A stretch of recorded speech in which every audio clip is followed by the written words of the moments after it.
आज आम सॉरी आम जो पॉलिटिकल साइंस ऑनर्स रहा आमर जो पॉलिटिकल साइंस ऑनर्स रो जो आमर कोर कौन 13 यूनिट 2 यूनिट 2 रो आम किसी 3 मार्क क्वेश्चन डिस्कस करबा जहाँकि आमर एग्जाम पे बहुत गुरुत्वपूर्ण रहिबो जहाँकि आमर ब्रह्मपुर यूनिवर्सिटी पिला मानकर पई हैला चला मोस्ट इंपोर्टेंट क्वेश्चन यही भितर ही आमर यूनिट 2 रो 3 मार्क जो आम आज आलोचना करवा से भितर ही आम 3 मार्किया 3टी आसबार संभावना बहुत रही है क्वेश्चन मध्य है चलो आलोचना करवा देख क्वेश्चन नंबर 1 गला द ग्रेट लीप फॉरवर्ड कौन बा आम जो ग्रेट लीप फॉरवर्ड जहाँकि आमर माओ सेतुंगर जो माओ सेतुंगर है कौन जो माओ सेतुंगर द ग्रेट लीप फॉरवर्ड देखा जहाँकि आम मोस्ट इंपोर्टेंट क्वेश्चन जहाँकि ब्रह्मपुर यूनिवर्सिटी पिला है देख चलो स्टार्ट करवा देख ना द ग्रेट लीप फॉरवर्ड 1958 रु 1962 मसीहा मध्य होता है जो ग्रेट लीप फॉरवर्ड केते मसीह मध्य होता ना 1958 रु 1962 मसीहा भितर कौन माओ सेतुंग योजना थिला ताले जो द ग्रेट लीप फॉरवर्ड गोटे योजना कहांकर ना माओ सेतुंग केते केते मसीहा पर्यंत ना 1958 रु 1962 मसीहा भितर ग्रेट लीप फॉरवर्ड थिला माओंकर गोटे योजना है जहाँ चीन को शीघ्र उन्नति करने जहाँकि कौन आर अर्थ कौन ना चीन केमती शीघ्र उन्नति करवा एवं खाद्य उत्पादन और शिल्पायन वृद्धि कर लक्ष्य होता है जो ग्रेट ग्रेट लीप फॉरवर्ड जहाँकि माओ गोटे योजना ये योजना कौन 1958 रु 1962 मध्य होता है योजना द्वारा कौन होता ना चीन चीन को शीघ्र उन्नति करवा कि खाद्य उत्पादन बा शिल्पायन वृद्धि कर लक्ष्य रखी किए ना the great leap forward okay देखो लोक मैंने कम्युनिस्ट कम्युनिस्ट काम करता लोक मैंने कम्युनिस्ट काम करते इस्पात लोक मैंने कम्युनिस्ट काम करते इस्पात या पछपट चुली व्यवहार कर जो आमर कौन जो आमर कौन खाद्य कौन चीन को शीघ्र उन्नत करवा और खाद्य उत्पादन और शिल्पायन वृद्धि करने लक्ष्य होता कहार ना the great leap forward okay ताले ताहार लक्ष्य होता आउ कौन करते ना लोक मैंने कम्युनिस्ट कौन करते ना कम करते इस्पात या पछपट चूल्हा व्यवहार कर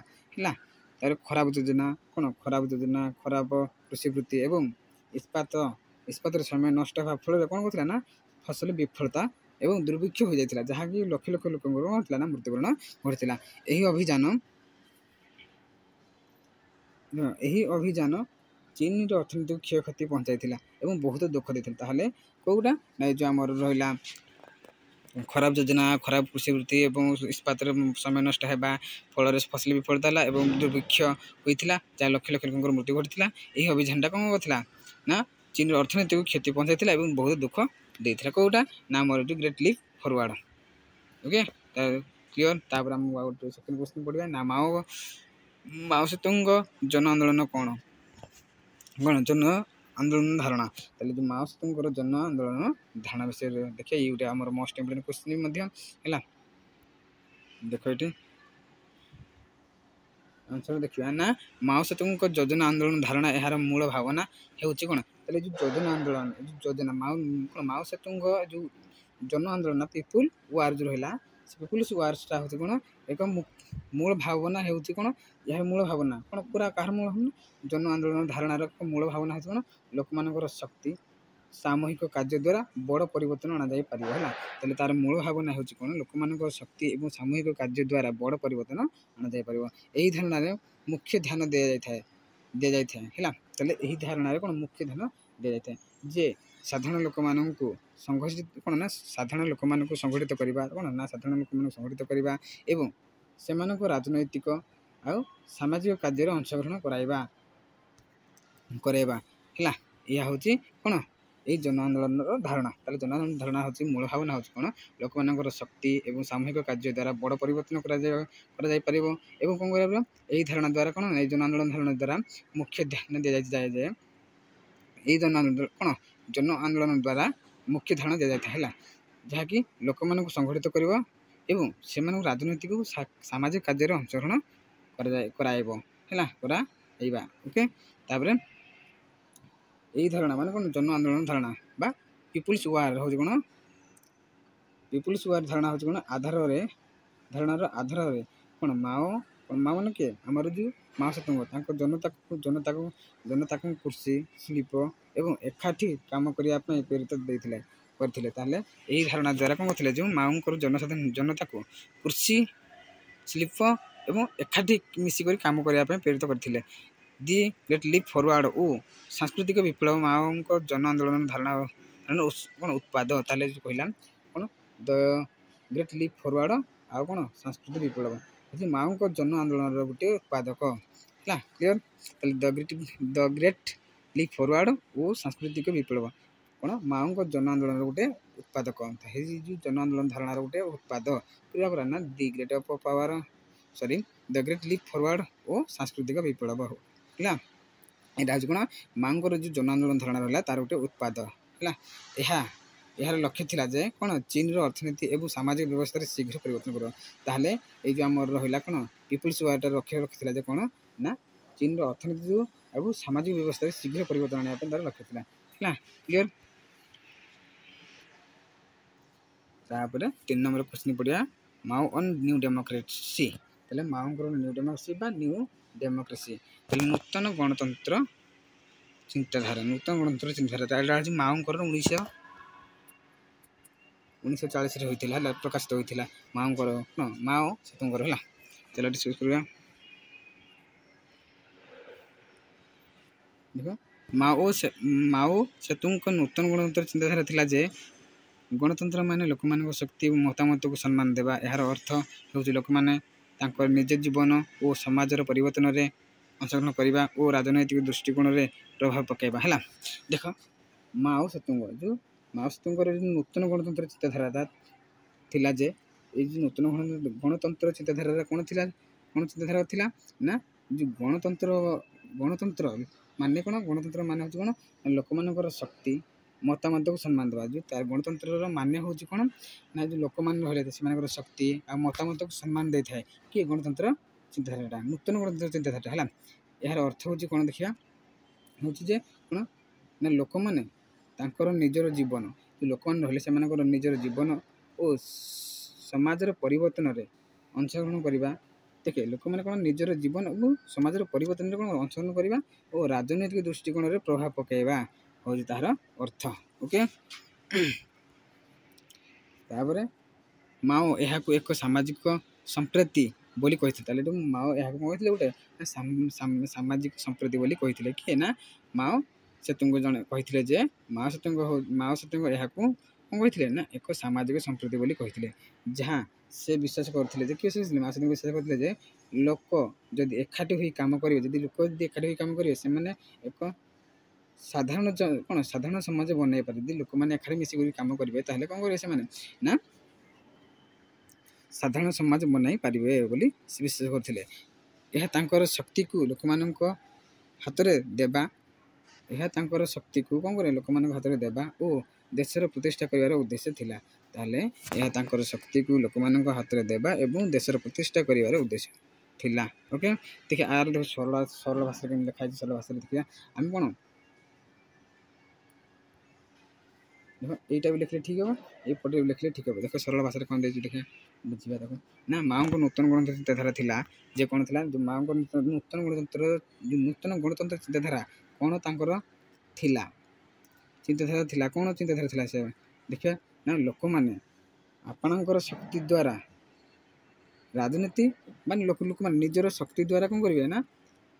राजनीति एवं समाज परिवर्तन आनी पारे से कहते लोक मान जो रहिले तार अर्थ हो नूतन गणतंत्र चिंताधारा अर्थ है जो लोक मैंने आपणकर शक्ति द्वारा बा निजर शक्ति द्वारा राजनीति एवं समाज में परिवर्तन आनी पारे बोली तार मत था जो नूतन गणतंत्र चिंताधारा थिला से विश्वास करते जदि साधारण लोक मैंने कौन एकाठी हुई काम करेंगे तेज सामाजिक संप्रति शक्तिशाली हो यही धारणा द्वारा कौन चीन को एक सामाजिक और राजनीतिक परिवर्तन कराइबा चाहूले है किए ना माओ कहा माध्यम नूतन गणतंत्र चिंताधारा माध्यम कौन सी कौन करते ना चीन को एक सामाजिक और राजनैतिक परिवर्तन कराइबा चाहूले किए ना माओ सेतुंग ओके क्लियर तापर 4 number Mao's view on cultural revolution ବା କଲଚରାଲ୍ ରେଭଲ୍ୟୁସନ୍ ଏଇ ଗୋଟେ ମୋଷ୍ଟ ଇମ୍ପୋର୍ଟାଣ୍ଟ କ୍ୱେଶ୍ଚିନ୍ ହେଲା, ଯାହାକି ଆମର ଏକ୍ଜାମ୍ରେ ମଧ୍ୟ ବାରମ୍ବାର ଆସିଥାଏ ହେଲା। ଚାଲ ମାଓ ସେତୁଙ୍ଗଙ୍କ ସାଂସ୍କୃତିକ ବିପ୍ଳବ ଉପରେ ମତ ଥିଲା ଯେ, ତାହେଲେ ଯେଉଁ ମାଓ କ'ଣ ଯେଉଁ ସାଂସ୍କୃତିକ ବିପ୍ଳବ ହେଲା ସେଇଥିରେ କ'ଣ ମତ ଦେଇଛନ୍ତି ଦେଖିବା ଯେ ଏହା ଚୀନର ସାମାଜିକ କ'ଣ ଯେଉଁ ସାଂସ୍କୃତିକ ବିପ୍ଳବ ହେଉଛି କ'ଣ ଚୀନର ଗୋଟେ ସାମାଜିକ ଏବଂ ସାଂସ୍କୃତିକ ସଂସ୍ଥାଗତ ପରିବର୍ତ୍ତନ କରିବାକୁ ଆବଶ୍ୟକ। ସେ ଭାବିଥିଲେ ଯେ ଚୀନର ଯୁବ ପ୍ରଜାତିକୁ ପୁରାତନ ସାଂସ୍କୃତିକ ରୀତି ଓ ଆଦତକୁ ଛାଡ଼ି ନୂତନ ଧାରଣାରେ ବିକାଶ କରାଯିବ ଉଚିତ ବୋଲି ସେ ଭାବିଥିଲେ। କିଏ? ଆମ ମାଓ ସେତୁଙ୍ଗ ଭାବିଥିଲେ। କ'ଣ ଭାବିଥିଲେ ନା ଚୀନର ଯୁବ ପ୍ରଜାତିକୁ ପୁରାତନ ସାଂସ୍କୃତିକ ନୀତି ଓ କ'ଣ ଆଦତକୁ ଛାଡ଼ି ନୂଆ ଧାରଣାରେ ବିକାଶ କରାଯାଇପାରିବ ବୋଲି ସେ ଉଚିତ କରିବେ ବୋଲି ସେ ଭାବିଥିଲେ ହେଲା। ତାପରେ ଏହାର ଲକ୍ଷ୍ୟ ଥିଲା ଯେ ପୁରାତନ ବ୍ୟବସ୍ଥା ପାଇଁ ବିରୋଧ କରି ଏକ ସାମାଜିକ ଏବଂ ରାଜନୈତିକ ପରିବର୍ତ୍ତନ କରିବା ତାର କ'ଣ ଥିଲା ଲକ୍ଷ୍ୟ ଥିଲା। କାହାର? ଯେଉଁ ମାଓ ସେତୁଙ୍ଗ ଯେଉଁ ସାଂସ୍କୃତିକ ବିପ୍ଳବ ମାଧ୍ୟମରେ ତାଙ୍କର ଲକ୍ଷ୍ୟ ଥିଲା ଯେ କ'ଣ ଯେଉଁ ପୁରାତନ ବ୍ୟବସ୍ଥା ପାଇଁ ବିରୋଧ କରି ଏକ ସାମାଜିକ ରାଜନୈତିକ ପରିବର୍ତ୍ତନ କରିବା ତାଙ୍କର ଲକ୍ଷ୍ୟ ଥିଲା ହେଲା। ତାପରେ କ'ଣ ହେଲା ନା ସାଂସ୍କୃତିକ ବିପ୍ଳବ ଦ୍ୱାରା ସେ ସମାଜ ଓ ରାଜନୈତିକ ପରିବର୍ତ୍ତନ କରିବାକୁ ଚାହୁଁଥିଲେ। ତାହେଲେ ଯେଉଁ ସାଂସ୍କୃତିକ ବିପ୍ଳବ ଦ୍ୱାରା ଯେଉଁ ସାଂସ୍କୃତିକ ବିପ୍ଳବ ହେଲା କ'ଣ ନା କଲଚରାଲ୍ ରେଭଲ୍ୟୁସନ୍ ଏଇଠି ମୋଷ୍ଟ ଇମ୍ପୋର୍ଟାଣ୍ଟ କ୍ୱେଶ୍ଚିନ୍ ନା। ସେ କହିଥିଲେ ଯେ ସାଂସ୍କୃତିକ ବିପ୍ଳବ ଦ୍ୱାରା କ'ଣ କରୁଥିଲେ ଯେଉଁ ସମାଜ ରହିଲା ଆଉ ରାଜନୀତି ରହିଲା ତାକୁ ପରିବର୍ତ୍ତନ କରିବାକୁ ଚାହିଁଥିଲେ। କିଏ? ଆଉ ମାଓ ସେତୁଙ୍ଗ ଚାହିଁଥିଲେ ହେଲା। ତାହେଲେ 5 ନମ୍ବର କ୍ୱେଶ୍ଚିନ୍ ଦେଖିବା ନା mouse view on 100 flowers experiment ମାନେ 100 ଫୁଲ ପରୀକ୍ଷଣ ଉପରେ ମାଆଙ୍କ ମତ କ'ଣ? ଯେଉଁ 100 ଫୁଲ ରହିଲେ ତାଙ୍କ ମତରେ ସେଇ ପରୀକ୍ଷଣ ଉପରେ ମାଆଙ୍କ ମତ କ'ଣ ରହୁଛନ୍ତି ଦେଖିବା ଚାଲ। ମାଓ ସେତୁଙ୍ଗଙ୍କ 100 ଫୁଲ ପରୀକ୍ଷଣ ଯାହାକୁ ଆମେ ଗ୍ରେଟ୍ ଲିପ୍ ଫରୱାର୍ଡ଼ ବୋଲି କୁହାଯାଏ ଉପରେ ମତ ଥିଲା ଯେ ଏହି ପରୀକ୍ଷଣ ଚୀନକୁ ଶୀଘ୍ର ଉନ୍ନତ ଏବଂ ଶକ୍ତିଶାଳୀ ଦେବ। କ'ଣ କରୁଥିଲେ? Great lip forward